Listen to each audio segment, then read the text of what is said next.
And here, I want to give you something, and this is where, because you can defeat anybody in these arguments.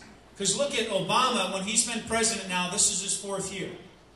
He was wildly popular, not among us, but among, nationwide the first 2 years, right? At least the first. But he had supermajorities in Congress, in the House and in the Senate.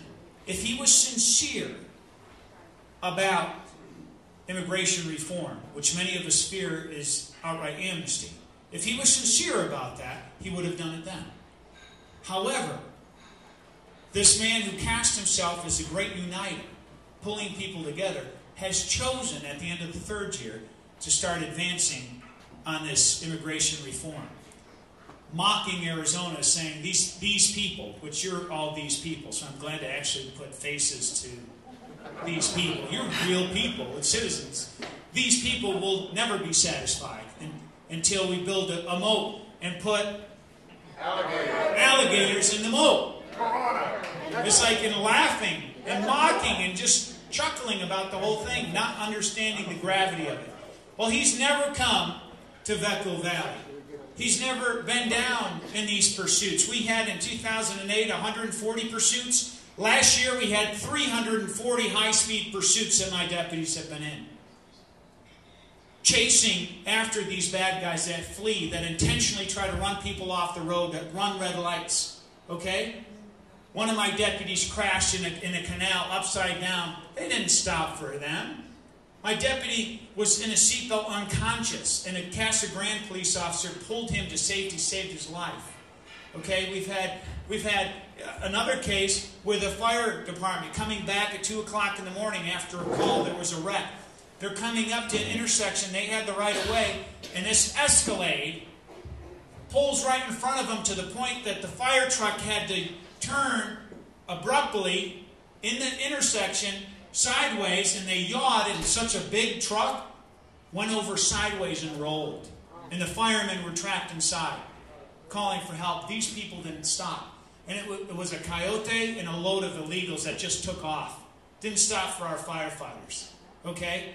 And our deputies caught these bad guys that just fled. And that fire truck was totaled. You never hear about these things. Okay? So this is what I'm talking about. Enforce all the laws. Do you people in Yavapai County like all your laws enforced, or just some of them?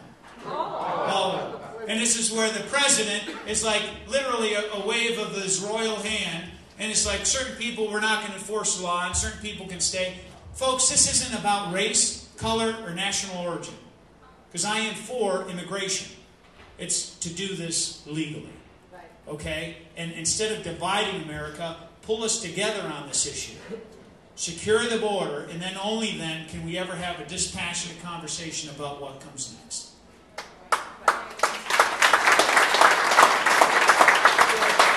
I want to respect, yes. I got a question for you. You bet. I've listened to what you've said so far.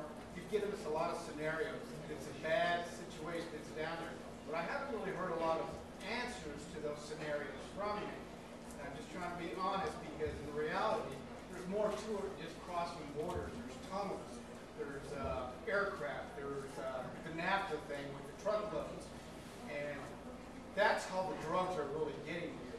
So people are crossing the borders on these fences because they got no other alternative to get here. The criminals are the cartel. Those are the guys we got to go after. Those are the guys, as far as I'm concerned, I know a division of Fort Bragg can take them out right now. Right. And that's what I'd like to see get done. But how do we take care of that? And what's it going to take care of that? I've got a couple answers. What we're doing, and then also there's a 10-point border security plan that will solve this. It takes all the proofs of concept that I talked about, and it puts them into one plan. And I'm the prime author of that plan that's in the United States Senate. Nobody's advanced it in the House of Representatives. And this is what the three main components of that plan, which there's many others, there's magistrates, additional prosecutors for a period of time. Because if I can just go back, of the three main figures, the components of this is 6,000 armed soldiers for 2 years. And then to build the necessary infrastructure, as I'm saying as a combat engineer, along 700 miles of the 2,000-mile border, a predetermined area of the known trafficking corridors. These are historical proven paths that are used, that are largely determined because of terrain features. Okay? And any built-up urban center, like Tijuana I mentioned, 900,000 plus people live there.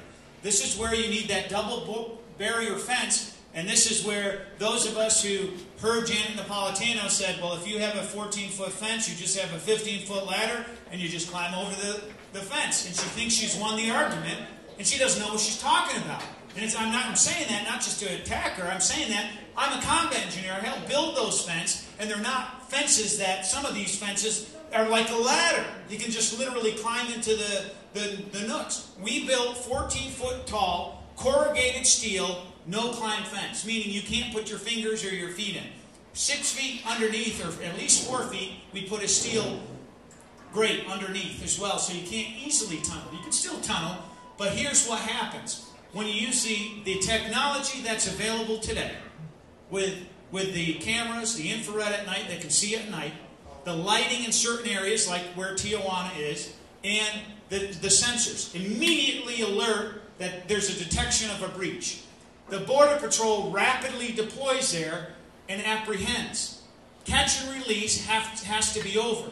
This is what we've created as a culture to undermine the rule of law, because there is no consequence. We need consequence, just like if you were arrested, there would be consequences for whatever it is. And this is where we have to enforce the consequences. And when we do that, this is where it's secured the border in any of those areas. And now to your question, and this is where it's a point of pride for me. My main focus in Pinal County is to fight the drug cartels. We had, if you hadn't heard, 2 months ago, we had the largest bust in Arizona history, one of the largest in America. My sheriff's office, the men and women in our agency, and we got 21 partners. We included the Border Patrol. We included ICE. We included all the local PDs. I had to ask 3 other SWAT teams to come in and help us. And we smashed a major branch of the Sinaloa cartel, which is one of the most violent. This resulted in 76 people being arrested, 6 of them key figures of the Sinaloa cartel that were talking to Memo, who's a top lieutenant for Chapo Guzman, and 108 weapons, just in this one bust. 2 of those weapons were from Fast and Furious. The weapons are being smuggled there in BS. They're being brought back into the United States, used in the commission of felonies here in America, and they're being pointed at who? They're being pointed at us.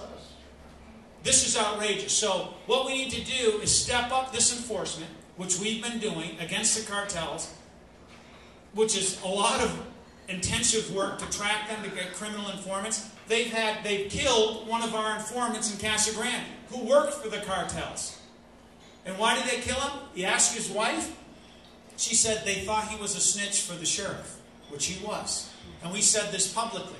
Why? Because we wanted and I was criticized for that, but the guy was already dead. But I wanted the public to know this is what we have to do. To turn some of these people, say, a bad guy here, you're working for us now. And he was supplying all these lookouts. You've heard me talk about this. In this one smuggling corridor, there's 100+ lookouts on high terrain features where they stay weeks at a time with binoculars, with night vision. They've got more assets than we do. And this is what I'm saying and appealing. It's not the job of just one sheriff or another sheriff or one state senator or even one state. This is a national problem that can only be resolved nationally. And what I offer is the solution. And why I'm running for Congress, this is one of the prime reasons. I'm a subject matter expert on this issue, both from the military and from law enforcement. I can bring this to bear, and nobody can out-debate me on this issue. And it's not because I think I'm smarter, just by my life's experience in this area. I'm proud to have that. That I know that I can bring this to solution, to solve this, to secure the country. And it's less about illegals. It's less about the cartels.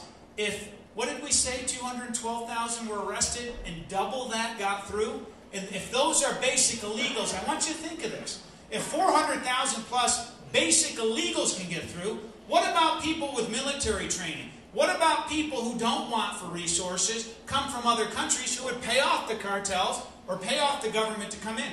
What's their likelihood to get to America's 6th largest city? It's pretty good. This is a national security threat that we don't even have 1,200 guard soldiers down there. And this is where I believe we're looking at one of the gravest threats from a national security perspective for that reason alone. And I want to couch this in Mexico. What are we doing to help our neighbor? We should support Mexico. We should go in and help them destroy these cartels, which have harmed their country. Okay? So that's what I'm talking about.